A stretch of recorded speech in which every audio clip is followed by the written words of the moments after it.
This video is sponsored by NordVPN. NordVPN is the leading virtual private network that protects your online identity, whether you're at an airport, coffee shop, or anywhere. We'll talk more about NordVPN later in the video, but for now, let's get on with how to be successful from the philosophy of Friedrich Nietzsche.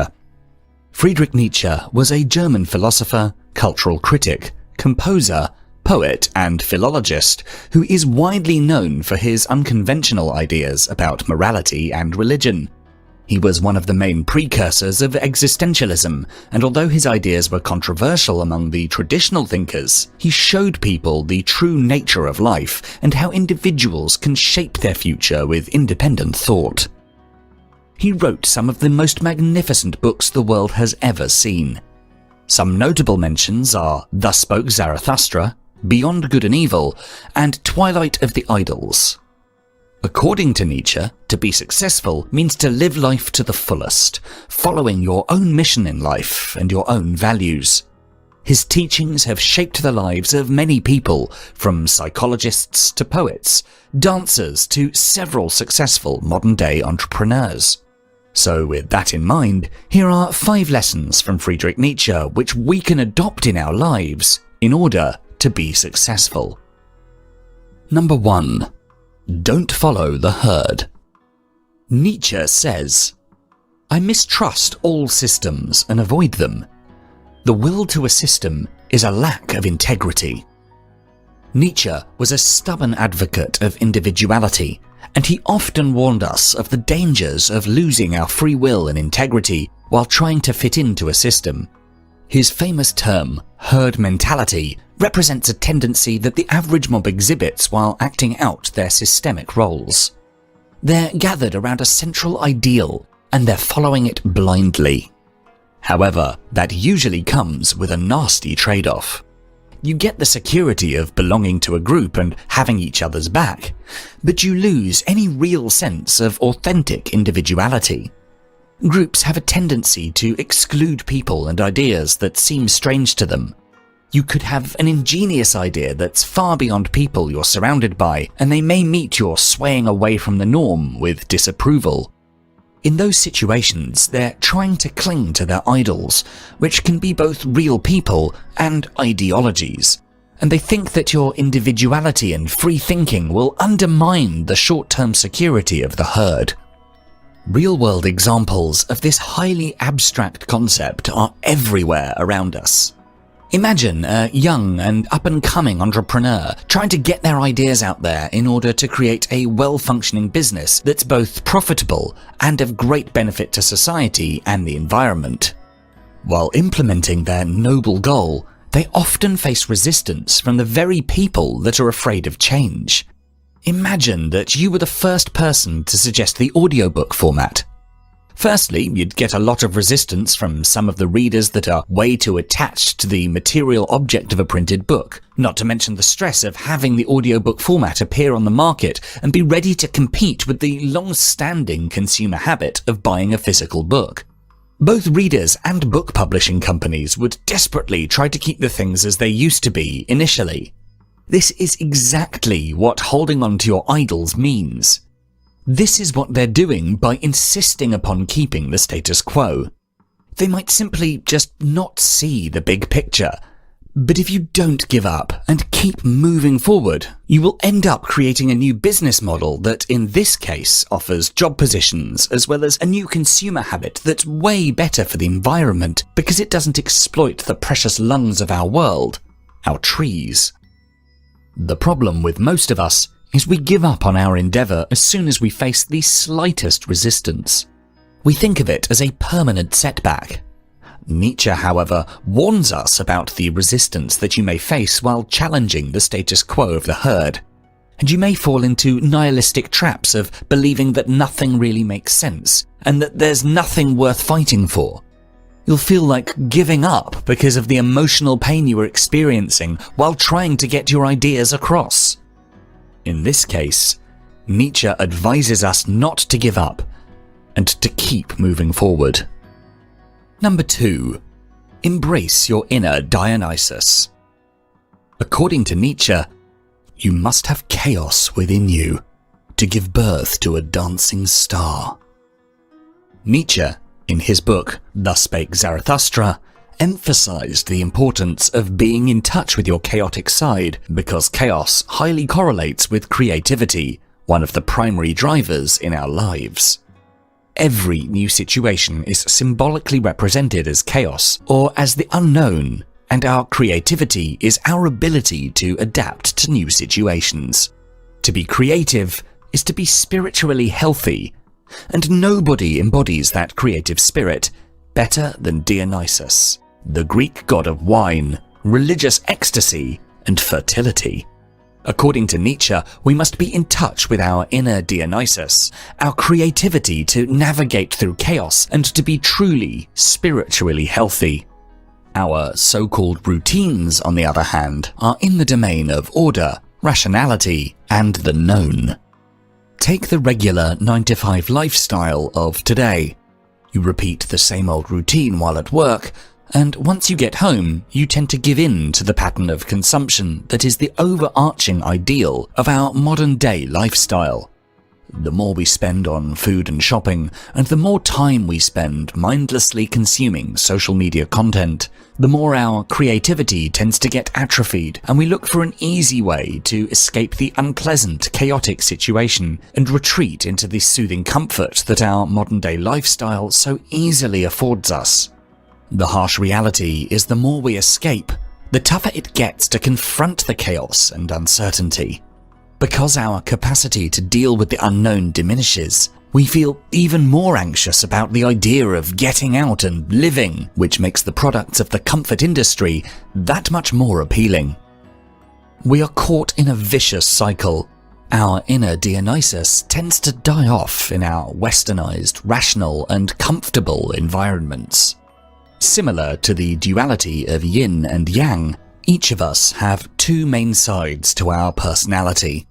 A rational one, the consciousness, the responsible, Apollonian side, similar to yang, and an instinctual one, the subconscious, emotional, Dionysian side, which is similar to yin.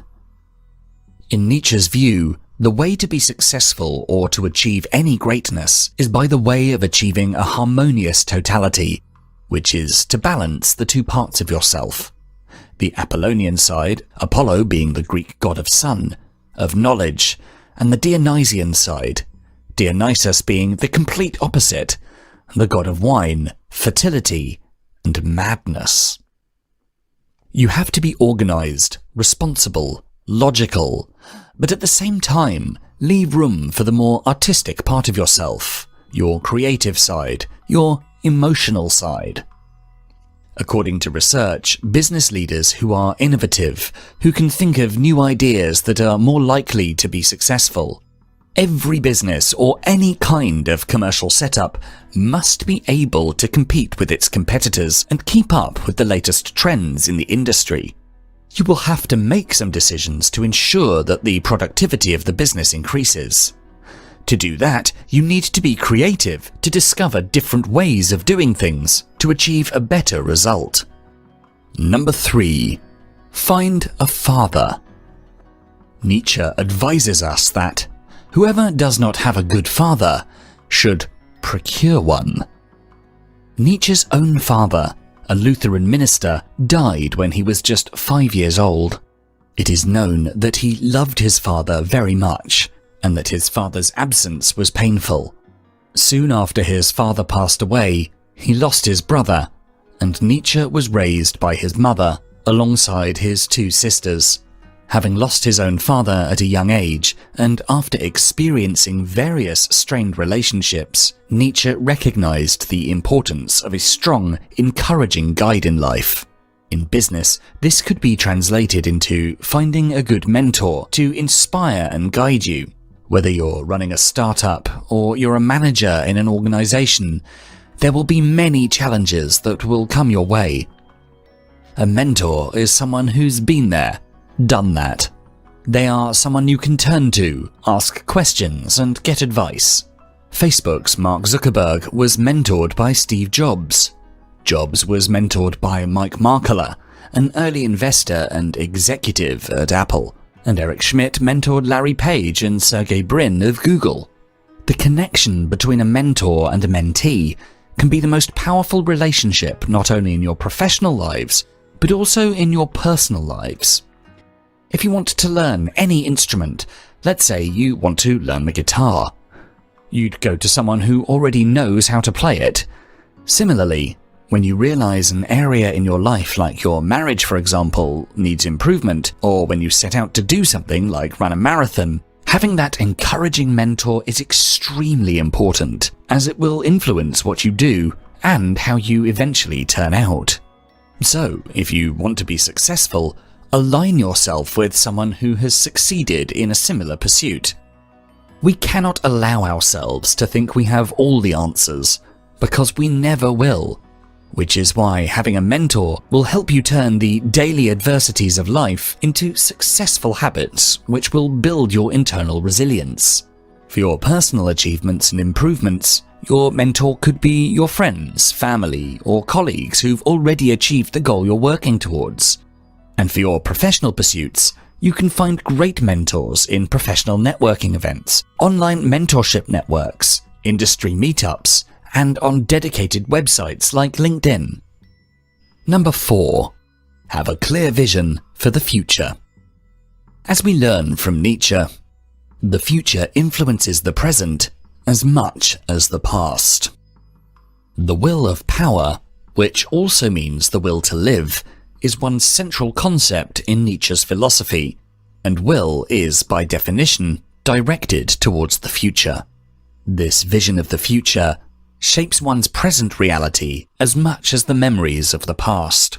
According to Nietzsche, the will of power is what gives us reality, is what makes us who we are.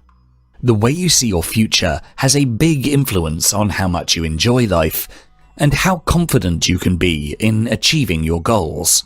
Things are no different in the world of business. A company evolves as long as it has a clear vision over the future, smart goals, and a set of strategies to deal with potential failures.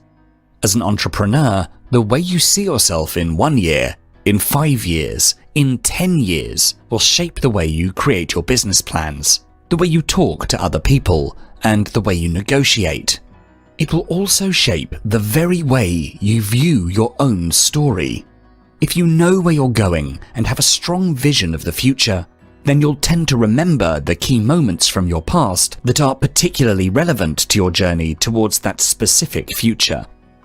If you see yourself becoming a millionaire in 5 years, then your failure to complete a PhD might be a fortunate event, as it has prevented you from wasting 3 to 5 years of your life in universities instead of starting your business.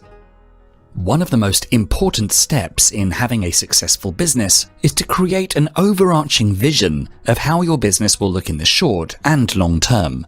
And you need to write down what kind of mentality a person who conducts that kind of business should have, how they should behave in business negotiations, how much risk they should take, and so on. Then you need to incorporate this mentality into your daily activities. Fake it until you make it, so to speak. For example, if you own a restaurant, you might create a vision to have 5 restaurants after 5 years. And you will see soon enough that the way you speak with high-level clients will change, and you will attract potential investors towards you. They will sense you're aiming towards something big. The other aspect of having such a vision of the future is that you will see your past failures not as failures per se, but rather as lessons. For example, you won't blame yourself anymore for wanting to introduce a new menu which lowered sales last time. Instead, now you see the event as an experiment from which you will have collected precious information on your customers' preferences. Number 5. Get stronger. In our final quote from Nietzsche for this video, he reminds us, "Out of life's school of war, what doesn't kill me makes me stronger." Researchers from Northwestern University's Kellogg School of Management have established a causal relationship between failure and future success, proving Nietzsche's adage that what does not kill me makes me stronger. In contrast to their initial expectations, they found that early failure in one's career leads to greater success in the long term for those who try again. Nietzsche's life itself was full of suffering on an emotional and physical level, as well as on a professional one. He lived most of his life wandering in the Alpine mountains, where he wrote some of the most magnificent books the world has ever seen. Sadly, he didn't get much recognition and wasn't able to sell much of his work. At age 44, he had a mental breakdown while watching a horse being beaten by his driver. He ran over to the horse and said, "I understand you." He never recovered from this tragedy, and his mental breakdown took his life after 11 years. However, in spite of his tragic life, Nietzsche was also able to encourage the millions of people out there who are scared to try and pursue their interests because of a perceived failure. Most of us are just happy to live in the comfort of our cocoon, not willing to take any risks in life, avoiding any danger. We're afraid of getting out of our comfort zone because we fear failure, and because of our fear of failure, we always copy others in our herd and never fully live up to our potential. We need to realize that the most significant progress made in any field has been the realm of those who stood high on the verge of failing, yet never yielded. Failure is always guaranteed and inevitable. Failure doesn't mean your idea wasn't valid or that your dream isn't good enough. Failure simply means there is something to be learned or another direction to be taken. If you've just opened up a new business, say a restaurant, and have been suffering with losses, try to use your frustration, anger, or sadness to motivate you to be creative. Figure out the problem behind your losses. It could be the taste or the lack of variety in your menu, or it could be the ambience. Take the necessary feedback from your customers and then aggressively work on improving it. Don't let the fear of a new possible failure stand in your way. Find meaning in your suffering and learn from the experience. As we said at the beginning, this video is sponsored by NordVPN. Typically, when you try and access a website on the internet, you start by connecting to your internet service provider, and they redirect you to any websites that you wish to visit, which means they can see and log everything you do online. They may even sell your browsing history to advertisers, government agencies, and other third parties. This risk only increases once you log on to any public hotspot, either in hotels, cafes, or at airports. Anyone with even basic hacking skills could access your passwords, banking details, credit card numbers, and any other private details you send every time you go online. Here's where NordVPN comes into play. It tunnels your internet traffic through a specially configured remote server. This way, NordVPN hides your IP address and encrypts all the data you send or receive. The encrypted data looks like gibberish to anyone who intercepts it. It's impossible to read. All of us here at Philosophies for Life use NordVPN. The app makes using a VPN super easy. Nord has over 5,200 superfast servers in 59 countries. This means you can watch whatever you want, regardless of your region. You can save your favorite servers, and depending on your usability, you can have up to 6 simultaneous connections. At just $3.56 a month, this is a great chance to get a 2-year deal. Click on the link in the description and use our promo code to get NordVPN's special birthday offer, where with every purchase of a 2-year plan, you'll get a surprise gift and 1 additional month of NordVPN's membership for free. Click on the link in the description below to protect your online identity today. If you enjoyed this video, please do make sure to check out our full Stoicism playlist, and for more videos to help you find success and happiness using ancient philosophical wisdom, don't forget to subscribe. Thanks so much for watching.